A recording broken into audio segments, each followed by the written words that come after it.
जंगल के किनारे एक बड़ी चट्टान के नीचे एक अकेला नेवला रहता था।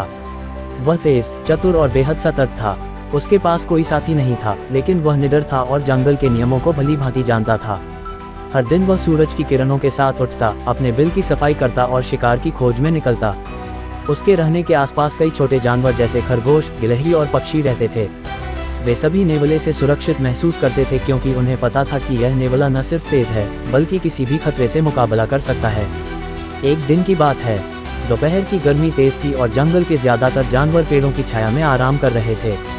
नेवला अपनी गुफा के बाहर लेटा हुआ था, जब अचानक उसे सूखी घास में सरसराहट सुनाई दी। उसका शरीर एकदम सतर्क हो गया, कान खड़े हो गए, आंखें चौड़ी हो गईं। कुछ ही पलों में सामने एक लंबा, काला और चमकदार सांप निकला। वह बहुत जहरीला था और जंगल के कई छोटे जानवरों को निगल चुका था।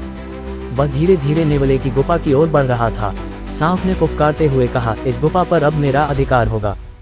हट जा, नहीं तो तुझे दंस दूंगा। नेवला चुप रहा, लेकिन उसकी आंखों में आक्रोश और चुनौती साफ झलक रही थी। वह बिना समय गंवाए सांप के सामने खड़ा हो गया। एक पल के लिए जंगल की हवा भी थम सी गई। फिर शुरू हुई एक जबरदस्त लड़ाई। सांप ने फन उठाकर हमला किया, लेकिन नेवला बिजली की तरह एक और लुढ़क गया।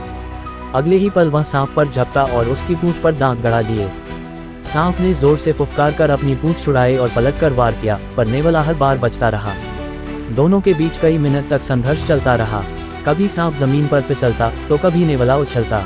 लड़ाई इतनी तेज थी कि पास के पेड़ों पर बैठे पक्षी उड़ गए और कुछ जानवर दूर से छुपकर यह रोमांच देख रहे थे। आखिरकार नेवले ने सही मौका देखा। वह ऊंची छलांग लगाकर सीधे सांप के फन पर कूदा और दांतों से उसे दबोच लिया। सांप तड़पा, फुफकारा, लेकिन अब देर हो चुकी थी। कुछ ही पलों में सांप ने दम तोड़ दिया। नेवला हाँफ रहा था, लेकिन उसकी आंखों में चमक थी। यह उसकी जीत की चमक थी। दूर से देखने वाले जानवर अब धीरे धीरे पास आए। सभी ने उसकी बहादुरी की तारीफ की। उस दिन से जंगल के सभी जानवर उसे और अधिक सम्मान देने लगे। वह वैसे ही शांत और अकेला रहा, लेकिन अब वह केवल एक नेवला नहीं, जंगल का रक्षक कहलाने लगा।